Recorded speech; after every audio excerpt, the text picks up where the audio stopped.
Toujours aussi saisissante. David Proulx est de retour. Monsieur Proulx, bonjour. Bonjour, Benoît. Un beau bronzage tout inclus.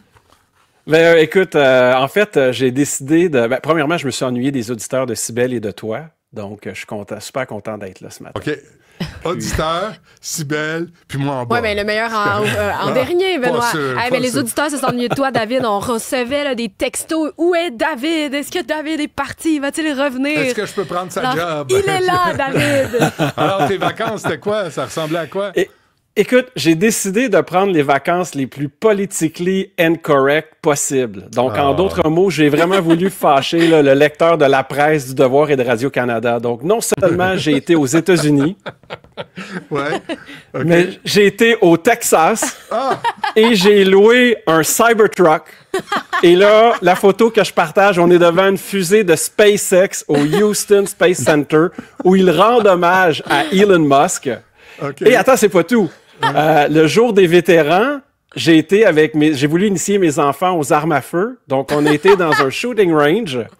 J'ai tiré, et j'ai la photo, j'ai tiré pas juste du pistolet, j'ai pris une arme semi-automatique avec un chargeur de plus de 20 balles qui est illégal, avec un silencieux, parce qu'on n'a pas le droit d'avoir de silencieux. Le tout en portant du American Eagle de la tête aux pieds, incluant les sous-vêtements. Ouais. T'es moins cute que Sydney Sweeney, mais je comprends le but. mais pourquoi te faire détester à ce point-là de tous nos amis woke? La vraie histoire, c'est que j'avais un ami qui nous hébergeait gratuitement pour qu'on puisse visiter Dallas. Et puis, avec tout l'argent que j'ai sauvé sur l'hôtel, j'ai dit, je vais faire plaisir aux enfants, je vais louer un Cybertruck. Puis ça a été une semaine exceptionnelle. En passant, je t'ai ramené un souvenir, Benoît. Ah oui, quoi? En passant, je t'ai ramené un souvenir, oui. C'est quoi? C'est une paire de bas de Donald Trump. Il y a les cheveux dessus. Ah, des petits poils de cheveux? Avec des petits poils de cheveux, ça vient avec le peigne pour que tu puisses le peigner. Donc, quand on se verra, je t'emmène ça. C'est quoi? Merci pour m'avoir acheté des bobettes avec les cheveux, le poil de cheveux. J'en ai vu une paire, c'était Donald Trump, puis c'était écrit « It's huge ». Donc, c'est énorme. On ira pas là. Mais, comment ça roule, un Cybertruck de Elon Musk? Écoute, en fait, évidemment, toute ma semaine a été pilotée par l'IA. Donc, le Cybertruck, c'est vraiment merveilleux. La conduite automatique, pour vrai, c'était l'équivalent d'avoir un chauffeur toute la semaine.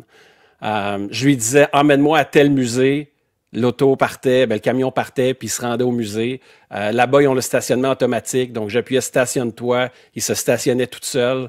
J'ai pas conduit de la semaine. Ça l'a juste passé proche de nous tuer une fois. Ah oui? Juste une fois. Mon épouse, elle a dit, c'est mieux parce qu'avec toi, David, on aurait passé proche mourir 4 fois. Donc, parce qu'on conduit mal à ce point-là, c'est bon. Écoute, c'est quand même beau de voir 6 voies dans un sens, 6 voies dans l'autre sens. Puis le Cybertruck s'occupe de changer de voie toute seule. Ah oui. C'est ça doit être impressionnant. Pas de graffiti. Ouais, très Sur quoi? Pas de graffiti? Pas de graffiti nulle part. On n'a pas vu... Partout où on s'est promené... Sur les autoroutes, oui, il y a des infrastructures? Sur les autoroutes, les infrastructures, pas de graffiti sur les infrastructures.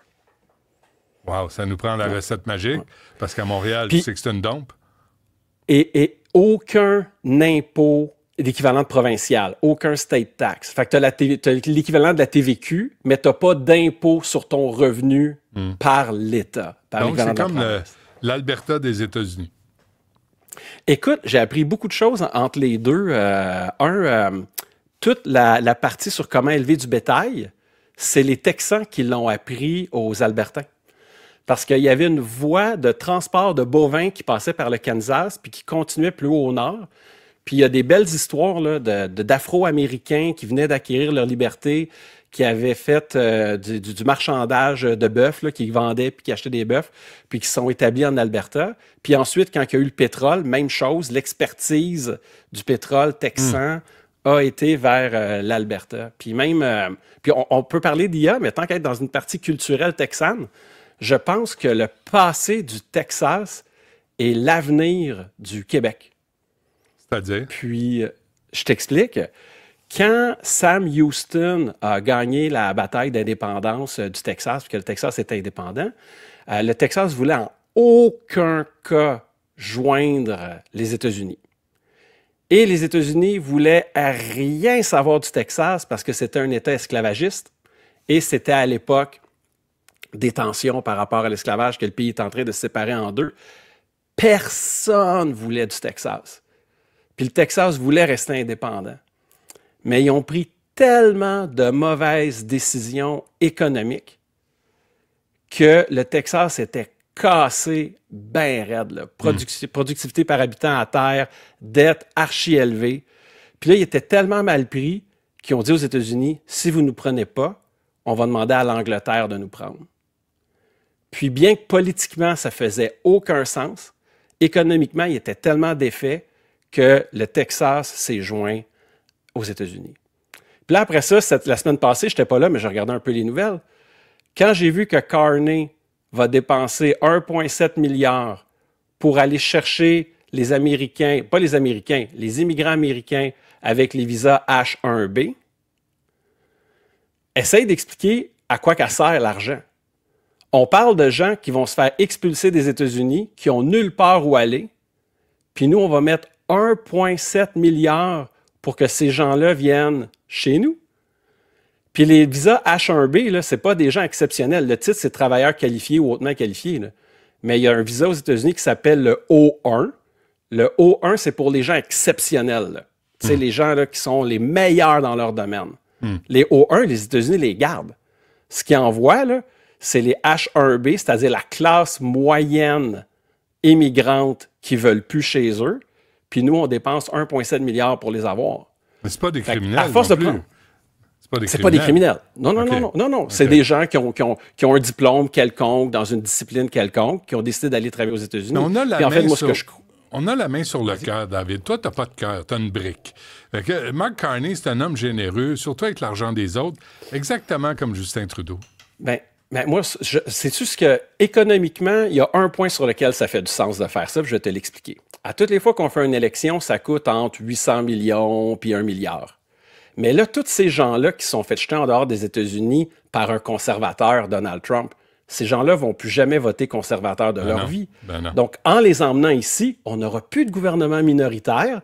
Donc, on va sauver sur les élections aux 18 mois. On va avoir des élections juste aux 4 ans. Libéral. Et ce sera toujours un gouvernement libéral. Exactement. Tu vois, ça, c'est de la stabilité. C'est ça qu'on veut en politique. On veut de la stabilité. Ça peut... Tu sais, les dictateurs disent la même affaire, là, mais c'est la norme pour la stabilité. Fait que finalement, ça te fait du bien, ces vacances-là, où t'as cherché à faire du trouble sans arrêt? Non. On a eu les enfants, des avoirs initiés aux armes à feu, ça fait qu'ils ont plus peur des armes à feu. Donc, ils ont touché à une arme, ils l'ont utilisé, ils ont vu c'est quoi, puis ils ont vu que c'est pas la fin du monde. Mais je suis pas un fou des armes. Acheter, ils n'en auront pas. Non. Quand même. Non. C'est juste l'expérience, le tourisme. Écoute, j'ai même été dans un... Parce que mon ami, il est pas anglican. Le tourisme NRA. Tourisme NRA. Je sais pas presbytérien. Fait que j'ai même été dans un truc un dimanche matin presbytérien voir ça. C'était spécial. As-tu sauvé ton âme pour ce qui en reste? Non, mais le sermon était bon. C'était sur la colère. Puis c'était sur comment bien se mettre en colère. Puis c'est ça qu'on fait, nous, ensemble, à tous les jours en passant. Si tu te mets en colère de la bonne manière, exactement. C'est une colère pour changer les choses et non pas une colère juste pour laisser les émotions exploser. Puis au niveau de l'IA, parce que tout le monde dit que je dis que l'IA, c'est toujours merveilleux, il faut que je te raconte une petite anecdote. Donc, dans le Cybertruck, tu peux parler à Grok tant que tu veux. Puis Grok par la voix, c'est vraiment moins bon sur les faits que Grok par écrit. Donc, on est en route vers le musée de sciences. Puis là, je demande qu'est-ce qu'on peut faire au musée de sciences. Puis donne-moi des fun facts, des faits drôles sur le musée. Puis là, l'IA a pensé que je voulais qu'il m'invente des choses sur le musée. Fait que là, ça me parle d'un cristal avec une lumière qui frappe à midi pile, puis ça l'illumine, tout le truc. Puis là, on peut monter sur les dinosaures. Là, les enfants sont tous excités. J'arrive là-bas, je parle au guide. « Hey, c'est où, là? Parce qu'il va être midi bientôt. C'est où le cristal? » Il dit « On n'a pas ça. » Je dis « L'IA m'a parlé de ça. » Il dit, on a des fenêtres Tu peux regarder par les fenêtres, mais on n'a pas un truc qui fait rentrer une lumière sur un cristal et tout. Puis c'est où qu'on peut embarquer ces dinosaures? Il a dit, si t'embarques sur un dinosaure, on te sort d'ici tout de suite. Là. Donc, SpaceX, ça a l'air de quoi? Parce que ça, c'est la compagnie d'Elon Musk là, qui envoie des fusées puis qui les recycle. Oui, où j'ai été, c'est le Houston Space Center, donc ça appartient à la NASA.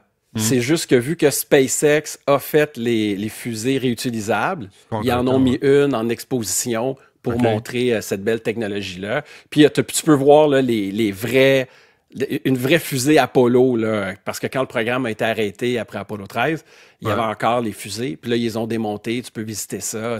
On a touché un morceau de lune. Aussi, j'ai emmené mes enfants à Beaumont, dans la culture cajun.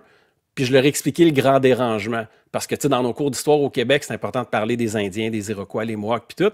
Mais le grand dérangement, les souffrances du peuple francophone, ça, on n'en parle pas. Autant. Donc, j'ai pu tout leur expliquer, le grand dérangement et tout. Puis on a été dans un bayou voir les alligators. Puis ils ont goûté à la partie francophone. Les as-tu ramenés les deux? Au Texas. As-tu ramené tes deux enfants? Les trois. OK. Parce qu'il y en avait deux sur la photo. Tu en as trois, mais il n'y en a pas un que tu as laissé derrière. Ah oui, ils sont trois. Ben oui, regardez. Il tout petit en avant, c'est vrai. Mais c'est parce que, tu sais, des fois, tu vas visiter des alligators, tu en échappes un dans le lot. Là, tu dis, c'est pas une bonne idée. Là. Faites pas ça. La même journée, on a cherché des alligators. Ensuite, on a été flatté des alligators. Puis au souper, on a mangé des alligators. Ça m'étonne pas. C'est très cohérent. Est-ce qu'ils ont été abattus avec un Uzi ou avec une arme automatique? Je sais pas. C'est ce qui manque dans ta logique de vacances.